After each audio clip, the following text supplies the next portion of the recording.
ಮುಂದಿನ ಸ್ಟೋರಿ ಪ್ರಿಯಾಂಕಾ ಗಾಂಧಿ ಪತಿಯನ್ನ ಗುಂಡಿಕ್ಕಿ ಕೊಲ್ಲಿ ರಾಬರ್ಟ್ ವಾದ್ರಾ ವಿರುದ್ಧ ನಾಲಿಗೆಯನ್ನ ಹರಿಬಿಟ್ಟಿದ್ದಾರೆ ಬಿಜೆಪಿಯ ಶಾಸಕ ಪ್ರಿಯಾಂಕಾ ಗಾಂಧಿ ಪತಿ ವಾದ್ರಾ ಅವರನ್ನ ಗುಂಡಿಕ್ಕಿ ಕೊಲ್ಲಿ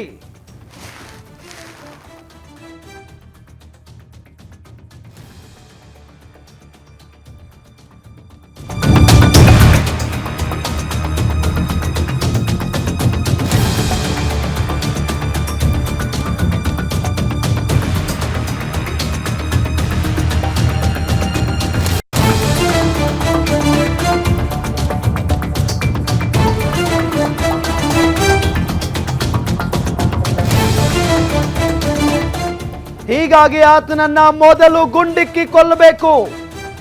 ಶಿವಮೊಗ್ಗದಲ್ಲಿ ಬಿಜೆಪಿ ಶಾಸಕ ಚನ್ನಬಸಪ್ಪ ವಾಗ್ದಾಳಿಯನ್ನ ನಡೆಸಿದ್ದಾರೆ. ಪ್ರಿಯಾಂಕಾ ಗಾಂಧಿ ಪತಿಯನ್ನ ಗುಂಡಿಕ್ಕಿ ಕೊಲ್ಲಿ. ರಾಬರ್ಟ್ ವಾದ್ರಾ ವಿರುದ್ಧ ಬಿಜೆಪಿ ಶಾಸಕ ಈ ರೀತಿಯಾಗಿ ಮಾತನಾಡಿದ್ದಾರೆ. ಮಾತನಾಡುವ ಭರದಲ್ಲಿ ಶಾಸಕ ಚನ್ನಬಸಪ್ಪ ವಿವಾದಾತ್ಮಕ ಹೇಳಿಕೆಯನ್ನ ಕೊಟ್ಟಿರೋದು. ರಾಬರ್ಟ್ ವಾದ್ರಾ ಭೂಮಿಯ ಮೇಲೆ ಇರೋದಕ್ಕೆ ಯೋಗ್ಯ ಇಲ್ಲ, ಆತನನ್ನ ಮೊದಲು ಗುಂಡಿಕ್ಕಿ ಕೊಲ್ಲಬೇಕು ಅಂದಿದ್ದಾರೆ ಚನ್ನಬಸಪ್ಪ. ಈತ ಉಗ್ರರಿಗೆ ಉತ್ತೇಜನ ನೀಡುವ ಕೆಲಸ ಮಾಡ್ತಾ ಇದ್ದಾನೆ. ವಾದ್ರಾಗೆ ಈ ದೇಶದಲ್ಲಿ ಬದುಕಲು ಕೂಡ ಅರ್ಹತೆ ಇಲ್ಲ, ಹೀಗಾಗಿ ಆತನನ್ನ ಮೊದಲು ಗುಂಡಿಕ್ಕಿ ಕೊಲ್ಲಬೇಕು ಅಂತ ಮಾತನಾಡಿದ್ದಾರೆ ಶಾಸಕ ಚನ್ನಬಸಪ್ಪ.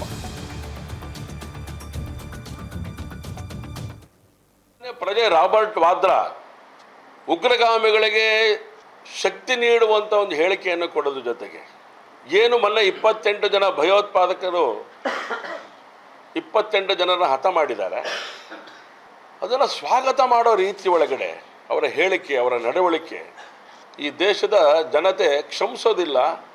ಮೊದಲು ದೇಶದ್ರೋಹಿ ರಾಬರ್ಟ್ ವಾದ್ರಾನನ್ನು ಬಂಧಿಸಬೇಕು, ಇಲ್ಲ ಅಂದರೆ ಅವನನ್ನು ಗುಂಡಿಕ್ಕಿ ಅಲ್ಲೇ ಹತ ಮಾಡಬೇಕು ಅಂತ ನಾನು ಆಗ್ರಹ ಮಾಡ್ತೇನೆ. ಒಬ್ಬ ಸಾಮಾನ್ಯ ಪ್ರಜೆ ರಾಬರ್ಟ್ ವಾದ್ರಾ ಉಗ್ರಗಾಮಿಗಳಿಗೆ ಶಕ್ತಿ ನೀಡುವಂಥ ಒಂದು ಹೇಳಿಕೆಯನ್ನು ಕೊಡೋದ್ರ ಜೊತೆಗೆ ಏನು ಮೊನ್ನೆ 28 ಜನ ಭಯೋತ್ಪಾದಕರು 28 ಜನರನ್ನ ಹತ ಮಾಡಿದ್ದಾರೆ, ಅದನ್ನು ಸ್ವಾಗತ ಮಾಡೋ ರೀತಿ ಒಳಗಡೆ ಅವರ ಹೇಳಿಕೆ, ಅವರ ನಡವಳಿಕೆ ಈ ದೇಶದ ಜನತೆ ಕ್ಷಮಿಸೋದಿಲ್ಲ.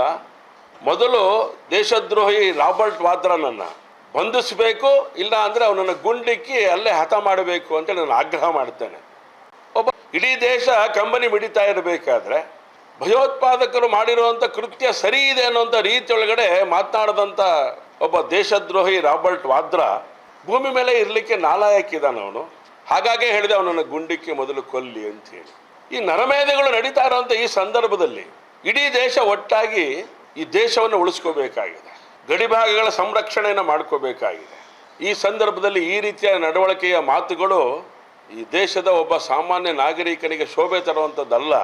ಹಾಗಾಗಿ ರಾಬರ್ಟ್ ವಾದ್ರಾ ಈ ದೇಶದಲ್ಲಿ ಬದುಕಿರಲಿಕ್ಕೆ ನಾಲಾಯಕ್ ಅನ್ನೋಂಥ ಮಾತನ್ನು ಈ ಸಂದರ್ಭ ಮತ್ತೊಮ್ಮೆ ನಾನು ಹೇಳ್ತೇನೆ. ಇಡೀ ದೇಶ ಕಂಬನಿ ಮಿಡಿತಾ ಇರಬೇಕಾದ್ರೆ